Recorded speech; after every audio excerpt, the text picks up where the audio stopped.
Never assume that you know the right answer in every situation, and every day you're learning something new. I'm Maud Léger, and this is the Realtor's Conspiracy Podcast, where we crack the code to real estate success. Learn from top realtors, entrepreneurs, innovators about how to grow your business. Subscribe to our podcast, Realtor's Conspiracy, today. This week is a different episode as we speak with Jenna Ash. She's a brand new realtor by just a few hours as the time we recorded the interview. Jenna talks about the process of getting her license during a pandemic, working in the industry prior to getting her license, and joining a team that are huge mentors for her. And she's really enjoying and really passionate about her career. So let's get to my chat with Jenna.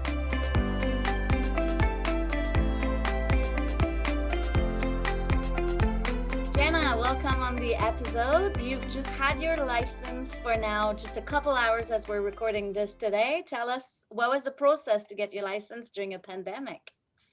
It was pretty easy. So I would say it wasn't terribly difficult. It's now done through Humber College. And when I first registered with Humber, it actually was about 2 weeks before lockdown, the first lockdown last year. So I was actually able to do my first exam in real life. But then everything after that became virtual, which was totally fine. It was actually pretty streamlined.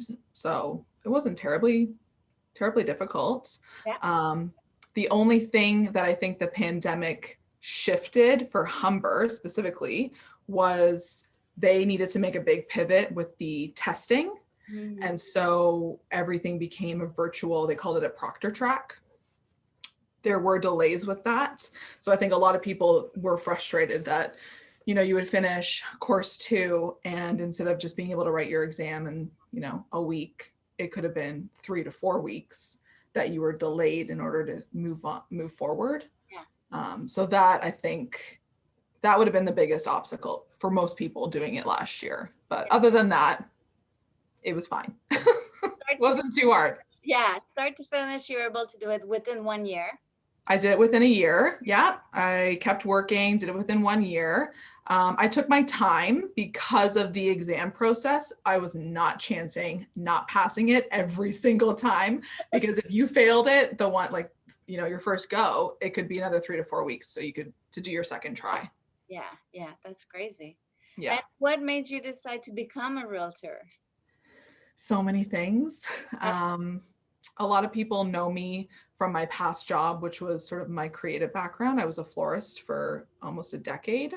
But before that, I actually worked as a property inspector for MPAC, and I went to college for real property assessment. So I did that, over a decade ago. But becoming a realtor just made sense. It was just the natural next step for me. It made, it's like real estate and home improvement and decor and projects, like it's just so part of my day-to-day life that it just seemed like a natural progression for me to go for it. So, and I work for a team who really encouraged me to go and get my license. And so that also kind of gave me the push to just go for it.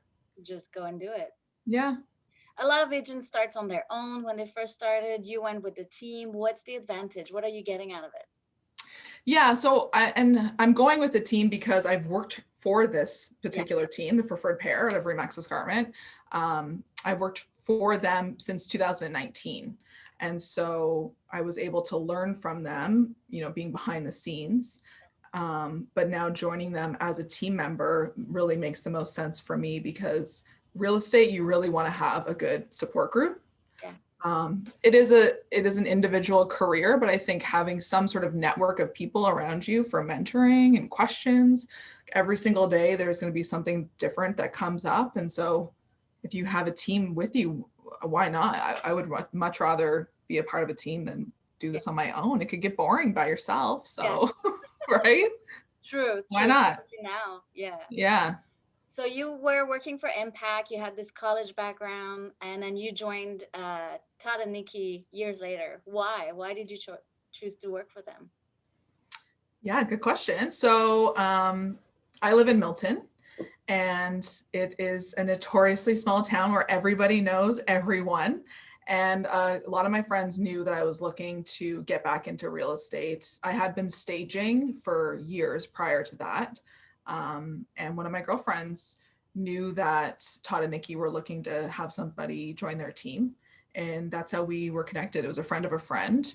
I went in for my interview, um, however long, in 2019, however long ago that is. And yeah, it was just an instant connection. We just all fit together so perfectly. I walked out of the interview thinking like, oh my gosh, I hope they pick me, because it just was such a great fit. Yeah. And they needed somebody to help them. They were getting so busy. I was like yearning to join a team that was going to use me for my full potential too, right? So they were able to sort of acknowledge that and, brought me on. And ever since then, it's been very interesting. We're hilarious. Like if you see us like little bees running around a house, staging it before one of your crewmates kind of show up and take the photography, like there's just never a dull moment. And honestly, I wouldn't have it any other way. I would dread to think that every single day I was going to work and thinking like, oh, today's going to be so boring. And it has never been boring. Yeah. There's never a dull moment. We're always laughing. We're always having a good time. And yeah, it couldn't be. Team, super knowledgeable, very performing. Like it's really, really good to. Oh, totally. Yeah. Besides their fantastic personalities, they're very successful. They know what they're talking about. They have been working in the industry for, I think, a combined almost 20 years now. So they have tons of knowledge and they have taught me everything. Like being able to work for them before going to college also gave me, going to Humber College, gave me so much like useful knowledge. You're pulling up the forms and an agreement of purchase and sale, and I've already looked at it 100 times because of my experience with them. So yeah, every day they teach me something new and they want me to learn and they want me to be successful, and I couldn't ask for anything more. Honestly. So even though you've just been a realtor for a couple of hours, as we're Yeah. recording this, you've been working with the preferred pair for over almost 2 years, I would say. Yeah. Yeah. Yeah. So what is the most rewarding part of real estate for you? I think seeing the positive change that you can make on people's lives, like as corny as that sounds, like you're really in a personal situation with people. These are their finances. This is their future. It's the biggest decision they'll ever make in their life is purchasing a home, right? So, and I like people. So it's just like I couldn't be doing something that makes the more sense for me, but it's just very rewarding to see at the end of a transaction and someone's like, thank you so much for making this such an easy experience. Like you're uprooting people's lives in some situations, right? Like you're kicking them out of the house for 3 days for back-to-back showings, like we're doing a big declutter and stage, and there's big changes that happen. So being able to see that positive, the light at the end of the tunnel, and when everything works out, it's really rewarding. It's really nice. Yeah. Yeah. Your team has a really cool dynamic. You guys are super fun, obviously. Yeah. And what would be the best advice you've got from Todd or Nikki so far? Never assume. Always ask questions. Never assume that you know the right answer in every situation. And every day you're learning something new. So never walk into a situation thinking like you're gonna have every answer and you're gonna know exactly what to do. Todd often says there in every transaction, there's always gonna be something that you learn. And that's why you would have your broker of record and have that great relationship with your broker of record that you can bounce ideas off of and ask questions. Yeah. And also like keeping things like still somewhat lighthearted, right? Like you still want to make it a fun experience for people. So how do you grow from here? What's your plan? What do you see your future? How do I grow from here? Well, I'm looking forward to the first 2 years, they say, are the hardest. Yeah. So I'm looking forward to sort of diving in and seeing, as many different situations and different transactions as possible. I'll mainly be focusing on residential. I can't wait, honestly. Like this past year, like in school, all I was waiting for was the day that Rico would send me my approved application. And this morning when I got the email, I was like, okay, here we go. Time to start. Yeah, very cool. What advice would you give someone who's thinking about going into real estate? How do they approach it, or what tips do you have for them? Yeah, for sure. A lot of people, I think, in the last year, because of COVID and this pandemic and real estate being an essential service, have sort of jumped on going to school for real estate because we never shut down. In fact, last year was really, really busy, the exact opposite of what people assumed was going to happen. But I do think that before jumping in and saying, I'm going to go to Humber and I'm going to become a real estate agent, really do your research. There You want to make sure that you have the right support group to do it. It is a lot of studying. It's a lot of sleepless nights cramming for exams. But even also on top of that, you want to make sure that you've got your own personal finances in order, because it's not going to be right away that you're, closing properties and bringing in income. So I think from a financial standpoint, you really want to make sure that you've got a good foundation, pun intended, with your finances, and make sure that you can cover yourself for X number of months, potentially not bringing in income. So that is definitely something that people should be aware of. There are fees when you join a brokerage, any brokerage. There are fees for RICO. There's fees for, I'm working under REMAX. So you have your brokerage fees and corporate fees, lots of fees. So Yeah. you want to make sure that you're prepared for that as well. So it's not just about going to school and right away you're going to be selling houses. I think that is, a lot of people might need a little bit of a reality check when it comes to that part of this career. Yeah. But yeah, other than that, go for it. You learn so much, honestly. Like, I had the background of going to college for the real property appraisal. So I sort of already had this baseline education. Yeah. And the first couple courses, you think like, am I becoming a home inspector? Because I'm learning about so many parts of a house, but you really want to make sure that it's not just something that you want to do every single day, but that it's also your passion, because you're going to be living it. It's not just a 9-to-5 job. You're living real estate. You're doing it 24/7, and you want to love doing it, or else what's the point, right? Yeah, totally get it. That's awesome. And what's exciting for you, like in the industry right now, or now that you're newly licensed? What are you looking forward to? Just meeting more people. Like, I love making connections. I love creating connections between other people, and now I can sort of transition into creating connections between people and their home and their future life, and where they want to build a family, or whatever they want to do, right? So I'm looking forward to that. But I'm also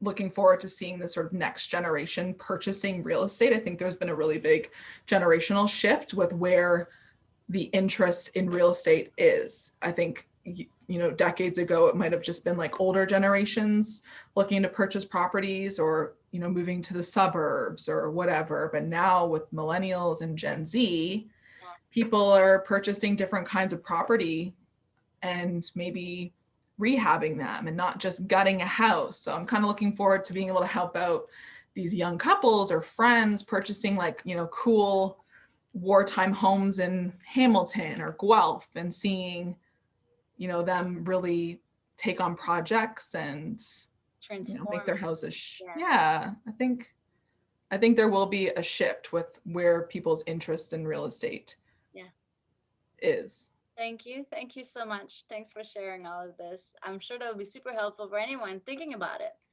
being conscious. Yeah, for sure. Absolutely. I definitely would say, if you're joining Humber, go onto Facebook and join the support groups now, and you can see what people are succeeding with, and how they're studying, and then also how people, any struggles that people are having, and you can sort of just, weed through all of that and see where you would fall within all those parameters. But yeah, go online. Honestly, it's all there. as you're starting in real estate, do you feel like it would be more beneficial to go on your own or join a team? You chose to join a team. What's your point of view on it? It's a personal choice for sure. I chose to go with a team because I really wanted the support. And I also am a social person. So I wanted to be able to belong to a team and still have sort of an individual career, but still have that support of being on a team. That being said, though, if you go out on your own, you still have the support of your brokerage. And that would be another key factor of when you are deciding where you want to join. If you're going to go as an individual, make sure you really like your brokerage and that the culture of your brokerage is great and it suits your personal, branding or your personal culture, or whatever. But make sure you enjoy where you're going to work. And so if you're going to go on your own, that you get along with your broker of record and anybody else that's in the office and get to know the admin staff because they're going to be helping you so much more than you ever think. I rely on our admin staff a lot, and they're great. So you definitely want to make sure that where you're joining is going to fit your personality too, right? Because they're also your team. Yeah. You're never really on your own. You either have the entire brokerage, which I still have, but I have my, personal team members. I definitely chose going with Todd and Nikki as opposed to, a larger team because I get that one-on-one mentorship with them too. Definitely. Joining a team where there's like upwards of 30 people, I would be very nervous of kind of getting lost in it as, just being sort of a statistic in that group. But, working obviously don't know. Yeah. Getting their mentorship. That's a perfect way to put it. Mm-hmm. Cool. Yeah. And they're great. They're awesome. Yeah, they are. What would you say would be 3 main things everyone should be doing when they start their career? I think making sure that you do the research first, making sure that it's the right choice for you, making sure that you're financially stable already and that you're financially prepared to become a real estate agent. And then also interviewing brokerages and interview them all and reach out on social networks as well. There's tons of support groups. And honestly, I think real estate is becoming a very popular career. Most likely there is someone in your life or connected to someone that is a real estate agent or knows a real estate agent, and call them and ask them all the questions. I've never met somebody in this business who isn't willing to take a phone call and talk about their job. Yeah, true. And tell you about what they do, because I also have never met a real estate agent who doesn't love their job. True. So most people will want to talk about it too, right? And share their experience. Yeah, I love it. That's awesome.